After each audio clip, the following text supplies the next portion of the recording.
previsão de carga. Então aqui tem no livro do Creder, né, é uma das referências de instalações elétricas, ele dá uma tabela aqui com a potência típica de equipamentos, né? Então, por exemplo, olha, equipamentos que envolvem aquecimento normalmente têm potências mais elevadas, né? O aquecedor de ambiente 1000 watts, aquecedor de boiler, 1500 watts, né? O aspirador de pó dele aqui consome bastante, né? Não tem um chuveiro, 4400 watts, é um valor aí elevado, né? O ferro, bom, ele chama de ferro de engomar aqui, 1000 watts. Vamos ver o que mais que tem, ó. Secador de cabelo tem um elemento de aquecimento, então tem potência alta. Torradeira tem um elemento de aquecimento, né? Micro-ondas, olha, 1000. Então aqui com essa tabela as pessoas podem ter uma ideia de quanto consome cada aparelho, né? E para fazer o cálculo da previsão de carga, é a previsão de quanto a casa, o apartamento ou o estabelecimento vai consumir de potência. Essa previsão é necessária para fazer o dimensionamento do padrão de entrada. Tem então essa previsão aqui usando essa tabela. A Celesc tem, né, nós estamos aqui em Santa Catarina, então a Celesc tem um sistema para fazer a declaração de carga, né, numa ligação nova. Então aqui tem um link. No momento que eu fiz o material, este link era válido. Eu acredito que no momento da gravação do vídeo o link já é diferente, tá? É só ir lá na Celesc, ligação nova, vai ter a declaração de carga, né, um arquivo Excel para poder fazer a estimativa.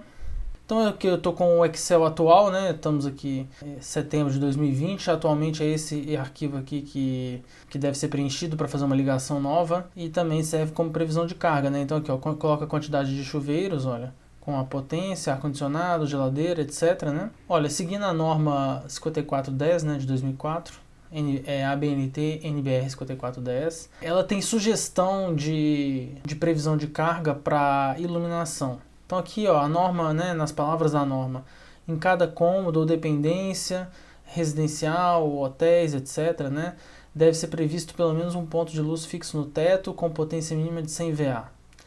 Só que isso aqui, ó, a norma eu vou fazer uma crítica.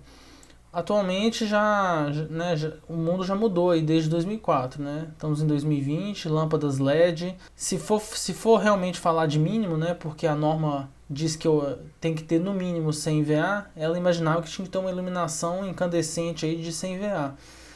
Atualmente não é mais, isso não faz muito mais sentido. A carga de iluminação, se for um projeto residencial ou um projeto comercial, vai vir da arquitetura, vai vir do arquiteto, ele vai querer uma determinada iluminação para o local e o engenheiro eletricista ou o engenheiro civil que vai fazer o projeto vai atender essa demanda. Vou só comentar então, né, por motivo para ficar completo o curso, vou comentar aqui as outras especificações de previsão de carga de acordo com a norma. Cômodos ou dependências com área igual ou inferior a 6 metros quadrados, tem que ser previsto pelo menos 100 VA, e com área superior a 6 tem que ser previstos 100 VA para os primeiros 6 metros quadrados, acrescido de 60 VA para cada aumento de 4 metros quadrados inteiros. Quando eu leio este item aqui, realmente me dá uma segurança de dizer que isso aqui é para atender norma, né? Se for um projeto residencial que atende norma, que não tem uma especificação do projeto arquitetônico sobre iluminação, tá? Então, por exemplo, sei lá, residências aí com o mínimo do mínimo, né, para atender às normas. Então, aqui fala da iluminação de fluorescente, eu não vou nem comentar mais, porque hoje em dia a maioria das pessoas vai fazer iluminação a LED, né? O preço das lâmpadas a LED já está equivalente a incandescente, fluorescente. A previsão de cargas de tomada de uso geral. Então, aqui, ó, TUG, né? TUG, tomadas de uso geral. São aquelas tomadas em que não está previsto qual equipamento vai ser utilizado. Por isso que chama uso geral. O projetista da instalação elétrica, ele não está especificado para ele o que vai ser conectado ali. Então não tem como ele ter uma previsão da potência. Normalmente são equipamentos de baixa potência, tá? Então aqui a norma diz que nos cômodos ou dependências, né, se for inferior a 6 metros quadrados, o cômodo tem que ter pelo menos um ponto de tomada, né? E se for mais de 6 metros quadrados, um ponto de tomada para cada 5 metros ou fração de perímetro. espaçados tão uniformemente quanto possível. No banheiro precisa de pelo menos um ponto de tomada junto ao lavatório. Cozinhas aqui tem essa regra está lá bem especificada na ABNT 5410. Tem aí essas distâncias, né? Bom, eu particularmente não sei de cor, tá? Então tem aqui as distâncias. Subsolo, garagem, também tem que estar previsto tomadas, tá? Tomadas no geral, ó, tem os banheiros, etc. Tem que ter previsão de 600 VA, né? Para essas áreas, né? Banheiros, cozinhas, copas, áreas de serviço, lavanderias. Esses tipos de local já se espera que vai ter equipamentos que consomem um pouco mais do que tomadas de uso, do que tomadas nos cômodos, né? Porque vai ter lavadoras, secadoras, ferro de passar roupa, né, etc.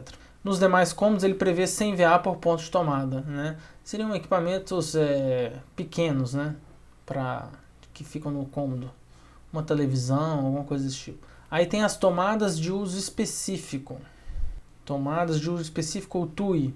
Então, ó, o ponto de tomada de uso específico deverá ser atribuído a potência igual ao equipamento a ser alimentado. O que significa isso? Ó, a tomada específica ela é específica para um determinado equipamento.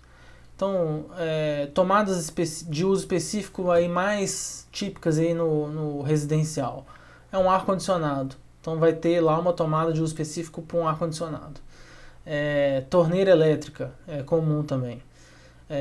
Chuveiro, comum ter uma tomada específica, né? Então você vai fazer o dimensionamento da tomada previsto para o chuveiro que você deseja instalar no banheiro.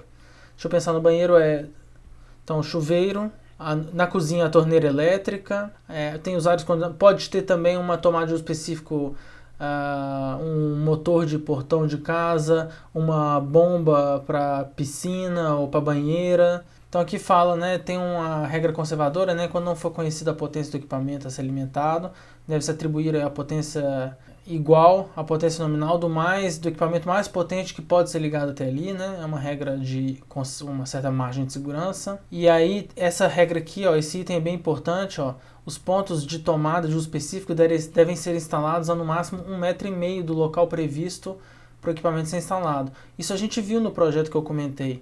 A tomada para o chuveiro, você vê que ela é instalada a 2 metros de altura, pertinho do local onde vai ser instalado o chuveiro. Nos apartamentos, casas que a gente vê, sempre a tomada do chuveiro está bem pertinho do chuveiro, né? Para respeitar essa regra, a gente sabe que tomadas específicas têm um consumo maior de potência, então vai ter uma corrente maior trafegando, os condutores têm uma seção maior, então não se deve permitir que tenha grandes distâncias com esse nível de potência, né? Não faz sentido do ponto de vista econômico, né?